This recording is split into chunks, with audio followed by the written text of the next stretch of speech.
ಈ ಸಿಂಧೂರ ಲಕ್ಷ್ಮಣದ ಕತೆ ಏನಾಯ್ತು ಉಮಾಪತಿ ಗೌಡ್ರೆ?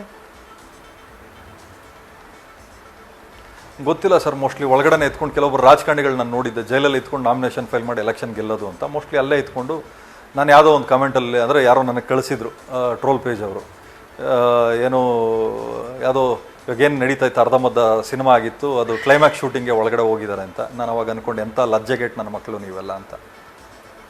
ಈಗ ನಿಜವಾಗ್ಲೂ ಅವ್ರ ತಂದೆ ತಾಯಿಗಳು ಅವ್ರಿಗೆಲ್ಲ ಬೈಯಲ್ವಾ ಸರ್ ಇವತ್ತಿಗೂ? ಪ್ರೊಸೀಡ್ ಮಾತಾಡಿ. ಹಾಂ ಸರ್, ಅರ್ಧಕ್ಕೆ ನಿಲ್ಸಿದೆ ಸರ್. ಇವತ್ತಿಗೂ ನಾವೇನಾದರೂ ತಪ್ಪು ಮಾಡಿದಾಗ ಸರ್, ನಮ್ಮ ತಾಯಿ ನನ್ನ ಹೆಂಡ್ತಿ ನಮ್ಮ ತಾಯಿ ನನ್ನ ಹೆಂಡ್ತಿ ಸರಿ ಮಾಡಿರೋದು ಉಂಟು ಸರ್. ಸರ್ ನನ್ನ ಮಗಳು ಮಗನೂ ನನಗೆ ಬುದ್ಧಿ ಹೇಳಿರೋದು ಉಂಟು ಸರ್. ಎಷ್ಟೋ ಸಲ ನಾನು ಯಾರಿಗಾನ ಬೈದಾಗ, ನೀವ್ಯಾಕೆ ಹಂಗೆ ಕೋಪ ಮಾಡ್ಕೋತೀರಾ, ನೀವ್ಯಾಕೆ ಹಂಗೆ ಬೈತೀರಾ, ಅವ್ರಿಗೂ ಬೇಜಾರಾಗುತ್ತಲ್ಲ ಸರ್. ನನ್ನ ಮಗಳು ಮಗ ಹೇಳಿದ್ದಾರೆ ಸರ್. ಅಂದರೆ ಅರ್ಥ ಮಾಡ್ಕೊಳ್ಳಿ, ನಾವು ಕಲಿಯೋವಂಥವ್ರಾದರೆ ಯಾರು ಹೇಳಿದ್ರು, ನಾವು ದಾರಿಯಲ್ಲಿ ಹೋಗೋ ದಾಸಪ್ಪ ಹೇಳಿದ್ರು ನಾವು ಕಲಿತೀವಿ ಸರ್. ಕಲಿಯಲ್ಲ ಅಂತ ಆದಮೇಲೆ ಭಗವಂತ ಪ್ರತ್ಯಕ್ಷ ಆಗಿ ಹೇಳಿದ್ರು ಕೂಡ ನಾವು ಕಲಿಯಲ್ಲ ಸರ್, ಅಷ್ಟೇ. ಅದು ಉಮಾಪತಿ ಅವರ ರಿಸೀವಿಂಗ್ ಎಂಡ್ ಸರಿ ಇರಬೇಕು, ನಿಮ್ಮ ರಿಸೀವರ್ ಸರಿ ಇರಬೇಕು.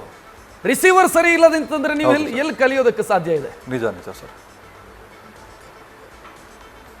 ಸರ್ ಇವಾಗ ಏನಾಗ್ತದೆ ಅಂದರೆ, ನಾವು ದಿನ ಬೆಳಗಾದ್ರೆ ದೇವ್ರ ಕೈ ಮುಗಿತೀವಿ ಸರ್, ಕೆಲವೊಬ್ರು ದೇವ್ಗಳ ಕೈ ಮುಗಿತಾರೆ ಅಷ್ಟೇ, ಇನ್ನೇನು ಮಾಡೋಕ್ಕಲ್ಲ ಸರ್. ನಾವು ಯಾರು ಕೈ ಮುಗಿತೀವಿ, ಯಾರನ್ನ ಪಾಲಿಸ್ತೀವಿ, ಅದೇನೋ ಹೇಳ್ತಾರಲ್ಲ ಯಥಾರಾಜ ತಥಾ ಪ್ರಜಾ ಅಂತ. ಸೊ ಹಂಗೆ ನಾವು ಯಾರನ್ನ ಪಾಲಿಸ್ತೀವಿ ಆ ಥರ ನಡವಳಿಕೆ ನಮ್ದು ಇರ್ತದೆ ಸರ್. ನ್ಯೂಸ್ ಫಸ್ಟ್ ನಿರ್ಭೀತಿಯಿಂದ ನಿಮ್ಮ ಪರವಾಗಿ.